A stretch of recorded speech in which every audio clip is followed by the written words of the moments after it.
आज है 8 सितंबर 2024। अस्सलाम वालेकुम मेरे दोस्तों, सज्जनों और बेलियों। मैं हूँ इज़हार अहमद और वेलकम करता हूँ आपको किचन गार्डनिंग चैनल पर। मैंने फूलों वाले पौधे भी लगाने हैं, मैंने हाउस प्लांट्स भी लगाने हैं, मैंने सब्जियाँ भी लगानी हैं, मैंने तोते भी रखने हैं। आखिर मैं क्या क्या करूँगा, ये तो मुझे वक्त बताएगा कि मैं क्या क्या कर सकता हूँ। फ़िलहाल के लिए जो मैं कर रहा हूँ, जो मैंने कल स्टेप लिया है, फिर से अपनी हालत को देखते हुए, क्योंकि मैं ज़्यादा वज़न उठा नहीं सकता, ना बार बार छत पर आकर सब्ज़ी वाले पौधों की हिफाजत कर सकता हूँ, ना उनको जल्दी पानी दे सकता हूँ। तो उनके लिए मैं क्यारी बनवा रहा हूँ दूसरी छत पर। चलिए वहाँ पर लेकर चलता हूँ।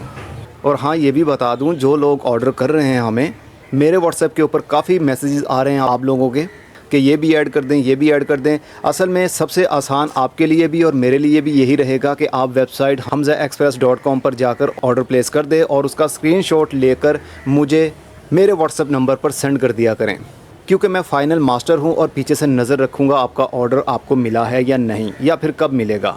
और अगर आपको वेबसाइट पर ऑर्डर करना नहीं आता तो फिर मेरे व्हाट्सएप के ऊपर जो जो चीज़ें आपको चाहिए वो टाइप करके सेंड कर दें, अपना एड्रेस भी सेंड कर दें और अपना फ़ोन नंबर भी सेंड कर दें। कुछ घंटों में आपको बिल बनाकर बता दिया जाएगा कि कितने डिलीवरी चार्जेस लग रहे हैं, क्या क्या चीज़ आपने ऐड करवाई है और उसके क्या क्या प्राइजेज़ हैं।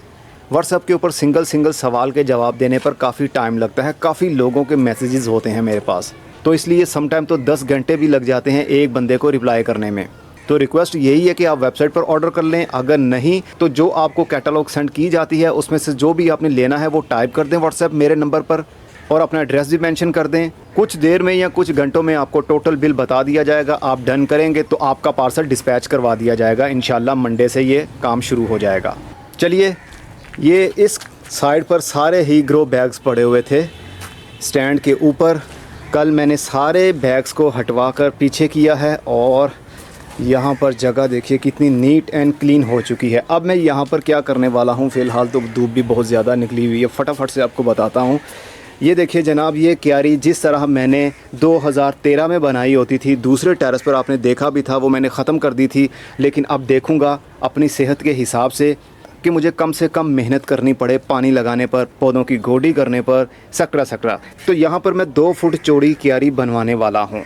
मैंने थोड़ा सा स्ट्रक्चर खुद बना दिया है ताकि जिससे मैं बनवा रहा हूँ वो मेरे हिसाब से ही बनाए। देखिए जनाब, ये ईंट लगाई है मैंने खड़े अंदाज में और इसके ऊपर देखिए टाइल रख दी है मैंने। अब क्या होगा कि छत को कोई नुकसान नहीं होगा, हवा की क्रॉसिंग, वेंटिलेशन अच्छी होगी। पानी अगर क्यारी से नीचे टपकेगा भी तो हवा चलने की वजह से, हवा गुजरने की वजह से वो सूख जाया करेगा। आपकी छत को और कमरे की सीलिंग के ऊपर कोई भी इसका बुरा असर नहीं होगा पानी का। ये पूरा सुराख है, दूसरी साइड पर ये हवा आराम से गुजर जाया करेगी।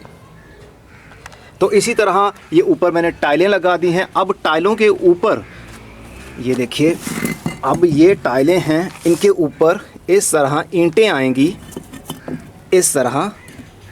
तो जितनी भी हाइट हमने लेके जानी है वो ऊपर जाएगी। वो तो डिपेंड करेगा कि मेरे पास कितनी फ़िलहाल ईंटें पड़ी हुई हैं छत पर। तो जितनी ईंटें हुई उतनी ऊंची और उतनी ही लंबी मैं क्यारी बना लूँगा। फ़िलहाल जो मैंने सोचा है वो 2 फुट चौड़ी क्यारी होगी और तकरीबन 1.5 से 2 फुट ऊंची होगी और पूरी ये लंबी होगी तकरीबन 20 फुट।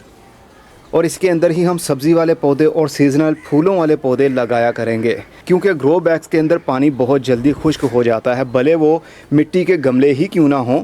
गर्मी के दिनों में काफ़ी प्रॉब्लम होती है, सर्दी के दिनों में तो काम चल जाता है, लेकिन गर्मी के दिनों में गर्मी में आकर इतनी देर छत पर पानी ही देते रहना मेरे लिए अब ये काफ़ी चीज़ें मुश्किल हो गई थी। तो फिर से जोश आ गया, क्या करें, दिल जवान है इसलिए जोश तो आ जाता है कि मैं फिर से सब्ज़ियाँ लगाऊँ। जब रेट सुनता हूँ, मार्केट से सब्ज़ी ख़रीद कर घर लाता हूँ तो गुस्सा भी बहुत आता है कि क्या एक ज़माना था ये चीज़ें मुफ्त के बराबर मिलती थीं, जैसा कि शलजम, धनिया, मूली, साग, पालक, इस तरह की सब्ज़ियाँ तो आम होती थी हमारे इलाकों में। लेकिन जैसे जैसे कॉलोनीज़ बिल्ड होने लगीं, यहाँ से एग्रीकल्चर लैंड ख़त्म हो गया और शहरों से वो बाहर जाकर दूसरे शहरों में बस गए और वहाँ से अब सब्ज़ियाँ आती हैं मंडी में और मंडी से आती हैं मोहल्लों में, तो फिर रेट्स काफ़ी बढ़ जाते हैं, ट्रांसपोर्टेशन पर भी काफ़ी ख़र्चा आ जाता है। और पाकिस्तान के हालात तो आप लोगों को मालूम है, कोई भी पता नहीं होता कब किस चीज़ का रेट बहुत ज़्यादा ऊपर चला जाए और कब वो चीज़ ही मार्केट से शॉर्ट हो जाए। अजीब हालात हैं पाकिस्तान के आजकल। तो इसीलिए मैंने डिसाइड किया चलो कुछ ना कुछ तो सब्ज़ियाँ लगाएंगे ना हम, तो इसलिए मैं क्यारी बनवा रहा हूँ पूरी लंबी, और ये तकरीबन अब देखें 3 दिन लगते हैं, 4 दिन लगते हैं। जब कंप्लीट हो जाएगी तब भी आपको मैं बताऊँगा कि इसको कैसे बनाया गया, ड्रेनेज होल कितने रखे हैं, रखने भी चाहिए या नहीं रखने चाहिए। ये तो जब क्यारी बन जाएगी तब आप लोगों के साथ मैं शेयर करूँगा। अभी मैंने तोते भी ला कर रखने हैं। ये देखिए कल स्टैंड सारे यहाँ पर रखे हैं, कुछ मैंने दीवारों के ऊपर रख दिए हैं, कुछ हमारे दूसरे टेरेस पर पड़े हुए हैं। अभी मैंने सर्दी के दिनों की कोई भी सीडलिंग भी शुरू नहीं की है, वो तो अक्टूबर का महीना शुरू होते ही हम करेंगे। लेकिन उससे पहले मैं चाहता हूँ काफ़ी हद तक काम जो पेंडिंग पर हैं वो मैं निपटा लूँ।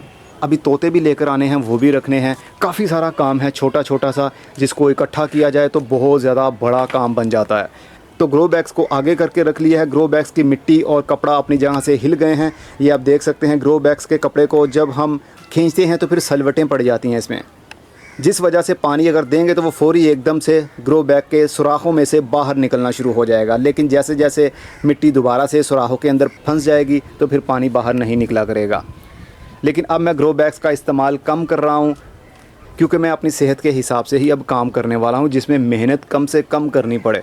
हमारा लेमन प्लांट बहुत अच्छे से ग्रोथ कर रहा है और बहुत ज़्यादा इसको फ्रूटिंग हो रही है। छोटे मोटे टेढ़े मेढ़े बहुत सारे लेमन इनको लगे हुए हैं, और आने वाले तकरीबन 1 से 1.5 महीने में ये बड़े साइज़ के हो जाएंगे, और नवंबर से दिसंबर के महीने में ये पीले रंग में बदलने लगेंगे, बड़े बड़े हो जाएंगे। फिर हम इनको उतार कर इस्तेमाल भी कर सकेंगे।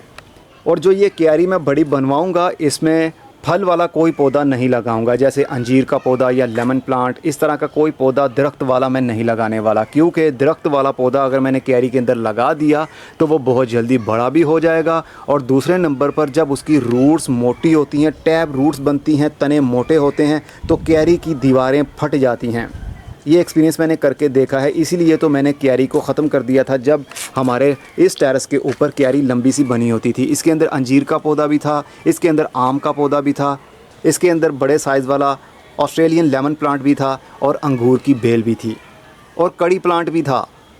तो सभी की ग्रोथ बहुत अच्छी चल रही थी, लेकिन उनकी जड़ें दीवारों को फाड़ रही थी। मतलब ईंटों को जो सीमेंट लगाया होता है हमने, वो उन्होंने फाड़ दिया था अपनी रूट्स को बाहर निकालने के लिए। इसलिए मैंने क्यारी ख़त्म कर दी थी। अब जो क्यारी बनाऊंगा वो सिर्फ सब्ज़ी वाले पौधों के लिए और सीज़नल फूलों वाले पौधों के लिए, या फिर सीज़नल पत्तों वाले पौधों के लिए ही होगी। जितनी भी ईंटें यहाँ पर लगनी हुई लग जाएंगी। अगर तो बच गई ईंटें तो फिर हो सकता है कि मैं कल को अपने दूसरे टेरेस पर भी फिर उसी तरह क्यारी बना लूँ और इसमें हाउस प्लांट्स भी लगाऊँ।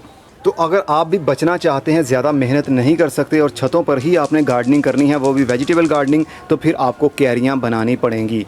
क्यारियाँ आपने छत के सेंटर में नहीं बनानी, बल्कि दीवारों के साथ साथ में बनानी है। शेड के ऊपर भी नहीं बनानी, जो कि आपके मेन गेट के ऊपर शेड होता है ना, उसके ऊपर आपने वज़न नहीं डालना, बल्कि जो दीवारों के ऊपर आपके कमरे बने हुए हैं उन्हीं के ऊपर आपने वज़न डालना है, दीवारों के साथ साथ में ही। क्योंकि क्यारी का भी काफ़ी वज़न होता है, इतनी सारी ईंटें होती हैं और उसमें इतनी सारी मिट्टी होगी तो वज़न बहुत ज़्यादा हो जाएगा। लेकिन छत को कोई नुकसान नहीं होता अगर प्रॉपर तरीके से आपने बनाई होगी। बस ये ख्याल रखना है, छत के सेंटर में क्यारी आपने नहीं बनानी। अगर सेंटर में नीचे कोई कमरा है और उसके ऊपर ये लेंटर डला हुआ है तो फिर तो आप यहाँ पर क्यारी बना सकते हैं, क्योंकि उसको सपोर्ट मिल जाएगी नीचे दीवार की, डायरेक्ट उसका वज़न छत के सेंटर में नहीं पड़ेगा।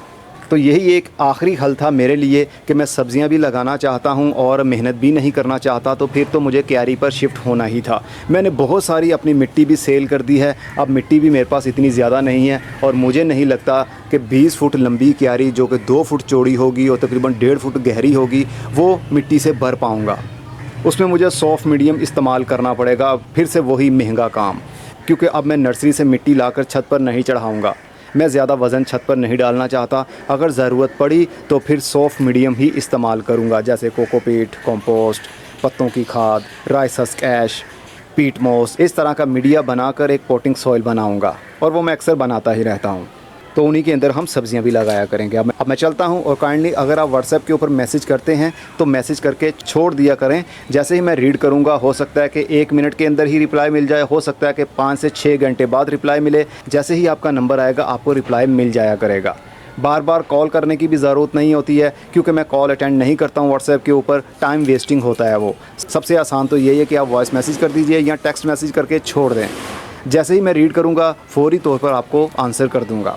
अगली वीडियो में मिलेंगे। देखिए हमारा टिलियसिस कितना अब माशाल्लाह बड़ा होने लगा है। ये मेरी हाइट से भी ऊपर अब तकरीबन 2 से 3 इंच हाइट में ऊपर चला गया है। और ये आने वाले टाइम में इंशाल्लाह यहाँ तक पहुँचेगा, मतलब 12 फुट की हाइट तक इंशाल्लाह ये पहुँच जाएगा। तो हमारा ये गार्डन और भी खूबसूरत लगेगा। अब मैं चलता हूँ, फिर मिलेंगे। खुदा हाफिज़।